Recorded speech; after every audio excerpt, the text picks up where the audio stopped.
You're watching American Graduate Day here on WFYI. I'm Jill Ditmire. We're going to take a couple of minutes and talk about special needs when it comes to education. And joining me live in studio this afternoon is Sherine Sublette, and she is a special needs teacher at Harshman Middle School here in Indianapolis. Welcome, Sherine. Thank you for having me. And it's something we were talking about before. People used to think of special needs as disability. But you have put a whole new spin on it with your students, and you call it a diff ability. Yes. That's brilliant. Well, thank you for that. Thank you. I teach 8th grade at Harshman, and when they come to me, we're getting them ready for high school, and that's the big piece that I stress in my classroom. There's a tendency in elementary education to make sure students feel very comfortable, they don't feel different. And to me, that does them a disservice, because they are different. But the thing is, it doesn't need to be seen as negative.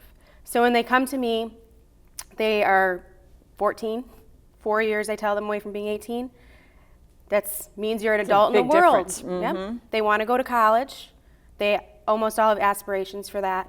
So they really need to take charge of how they learn. So we have to address the fact that they have a disability. And we have to really understand that it's not necessarily a bad thing. It's just necessarily not a great word for it. It's putting a positive spin and on ownership in a different way. And how do you do that with those students? Where do you start? It can be challenging. You start with, I like to start with giving them their own IEP, which stands for their Individual Education Program or Plan. We go through it. We have some tough conversations because they see that word disability. It's everywhere. And they're naturally inclined to say, I'm not different than anyone else. So we have to start by saying, you're not necessarily different from everyone else, but you learn differently. And that's an okay thing. So I start with saying that I learned differently when I was in school.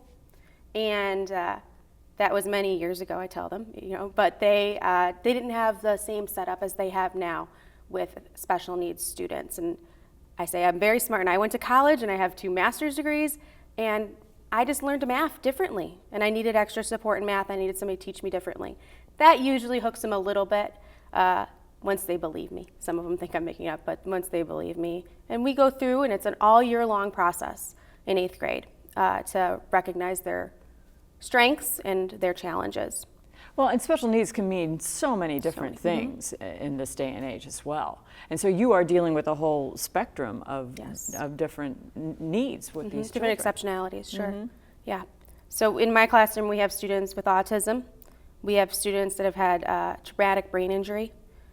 We have students that have a specific learning disability. All across those 3 exceptionalities, we have to meet their needs at different levels. And we have to make sure that they are getting the same education as their peers in the way that they need to be educated.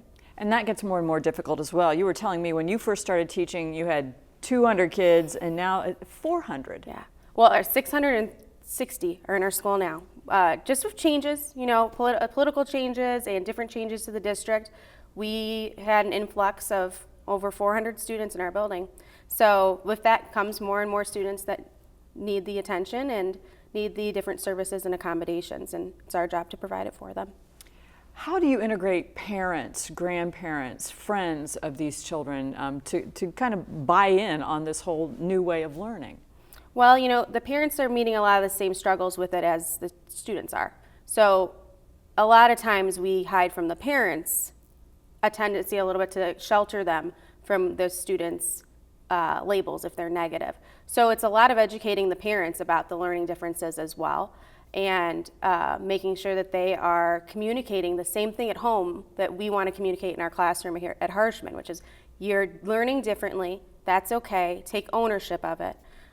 So it's not enough to hear it from one teacher for students with special education needs. They have to hear it from everybody.